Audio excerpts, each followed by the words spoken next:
శాశ్వతశాల ఇది నా యేసు నివసించెశాల. దేవునికి స్తోత్రములు కలుగునుగాక, దేవునికి మహిమ కలుగునుగాక. ఆ టైంలో ఒక తల్లి వృద్ధురాలు అయ్యి నన్ను వారింటికి ఆహ్వానించింది. ఆమెతో దేవుడు మాట్లాడతాడని నాకు చాలా భయం ఆమె దగ్గరికి వెళ్ళాలంటే. ఆమె భోజనానికి రమ్మని అయ్యను నన్ను రమ్మని పిలిస్తే నేను అయ్యకి చెప్తున్నాను, నాకు చాలా భయంగా ఉందయ్యా, ఆమెతో దేవుడు మాట్లాడతాడంట కదా, నా మీద ఏమేం పాపాలు నేరాలు ఘోరాలు నా మీద మోపుతుందో, దేవుడు ఏం చెప్తాడు ఆమెకు నా గురించి, కాబట్టి నాకు చాలా భయంగా ఉంది అని అయ్యతో నేను చెప్తున్నాను. ఏం కాదులేమ్మా, ప్రార్థన చేయించుకొని ఆమె ఖచ్చితంగా భోజనం చేసిపోవాలంటుంది అని అయ్య నాకు ధైర్యం చెప్తున్నా. నాకు మాత్రం గుండెల్లో భయంగా ఉంది. సరే, మనసులో ప్రార్థన చేసుకుంటూ వెళ్ళాం. అక్కడికి వెళ్ళిన తర్వాత దేవుని సన్నిధిలో నేను మనసులో ప్రార్థన చేసుకుంటూ వెళ్ళాను. ఆమె ఏమంటుందో, ఏం కథో, ఏం తప్పులు మోపుతుందో నా మీద అనుకుంటూ, నా మీద దేవుని కోపం ఉందేమో, నాలో ఇంకా దేవునికి పాపాలు ఏమైనా కనబడుతున్నాయేమో, దేవునికి ఇష్టం లేని పనులు ఏమైనా చేస్తున్నానేమో అని ఎప్పుడు నా ఆత్మ నన్ను గద్దిస్తూనే ఉంటుంది. వెళ్ళిన తర్వాత లోపలికి వెళ్ళగానే ఇద్దరం ఆమెకి వందనాలు చెప్పాం. వృద్ధురాలు, పళ్ళు కూడా ఊడిపోయాయి ఆమెకి. వందనాలు చెప్పగానే మాకు వందనాలు చెప్పలేదు ప్రియులారు. మేము ఇటు ఎదురుగా తిరిగి వందనాలు అంటే ఆమె ఇటు తిరిగి వందనాలు చెప్పింది. నాకు ముందే భయం ఉంది కదా, ఇంకా భయం ఎక్కువైపోయింది. ఆమె అటు తిరిగి చెప్పేసరికి నిజమే, తప్పకుండా దేవునికి కోపం ఉంది కాబట్టే మేము వందనాలు చెప్తే మాకు వందనాలు చెప్పకుండా అటు తిరిగి వందనాలు చెప్పింది అని ఇంకా నాకు భయం ఎక్కువైపోయింది. సరే, ఆ భయాన్నంతా అట్లే గుండెల్లో పెట్టుకొని ప్రార్థన కూర్చున్నాం. అయిన వాక్యం చెప్పమంటే అయ్యి వాక్యం చెప్పిన తర్వాత ఆమె నన్ను ప్రార్థన చేయమని చెప్పింది. ప్రార్థన చేయటానికి కూడా నాకు ధైర్యం లేదు. అయినా ధైర్యం తెచ్చుకొని ప్రార్థన చేశాం. ప్రార్థన అయిపోయిన తర్వాత జరిగిన కార్యం ఏంటంటే, ఆమె నా కళ్ళల్లో నా చెవుల్లో అంతా ఊపింది. ఆమె అని ఊపుతా ఉన్నది. నేను భయపడుతూనే ఉన్నాను. ఊపిన తర్వాత ఆమె నా తల మీద చేయి పెట్టి ప్రార్థన చేసింది. నాకు కొంచెం ధైర్యం వచ్చి, మా దేవుడు నీ హృదయంలో కానీ, నీ రక్తంలో కానీ, నీ మాంసంలో కానీ ఏ తప్పు లేదని చెప్పాడు నాకు దేవుడు.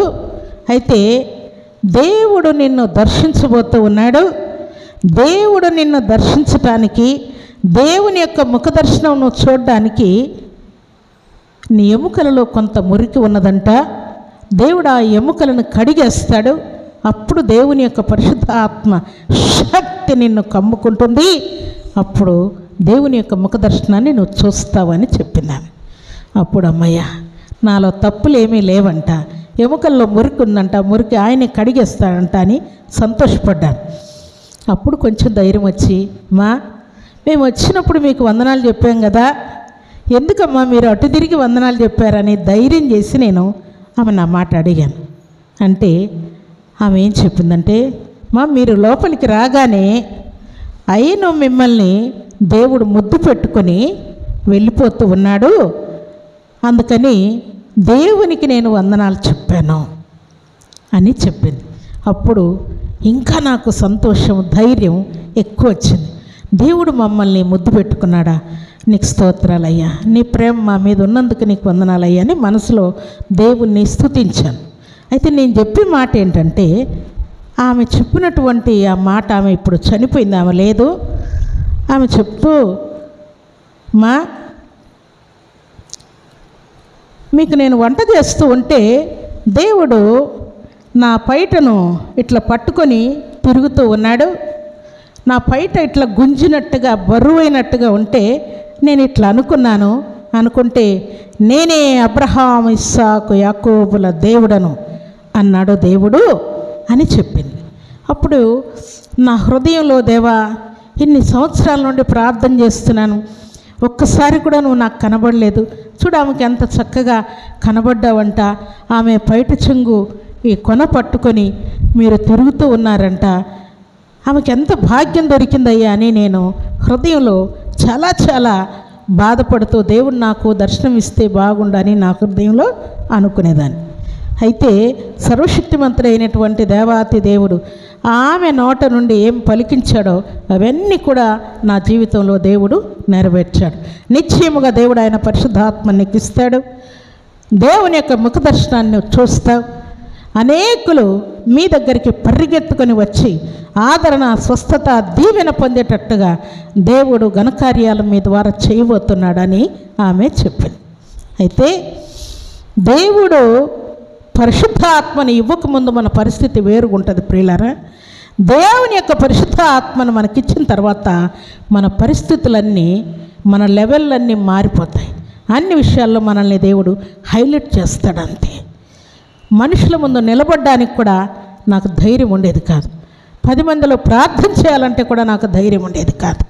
అయితే ఎప్పుడైతే దేవుడు తన పరిశుద్ధాత్మ శక్తిని నాకు ఇచ్చాడో అనేకమైనటువంటి మర్మాలు దేవుడు తెలియజేస్తూ మంగళవారం ప్రార్థన ఏర్పాటు చేయమని, నా ప్రజలతో నేను సూటిగా మాట్లాడతానని, నా ప్రజలను ధైర్యం పరుస్తానని, నా ప్రజలకు సలహాలు ఇస్తానని, సమస్యల్లో ఉన్న ప్రతి వారికి ఏమి చేయాలో ఏది చేయకూడదో సలహాలు ఇస్తానని దేవుడు మాట్లాడి మంగళవార ప్రార్థన ఏర్పాటు చేశాడు. అయితే దేవుని సన్నిధిలో చేరిన మనం దేవుని యొక్క పరిశుద్ధాత్మను కావాలని కోరుకునే వారంగా ఉండాలి.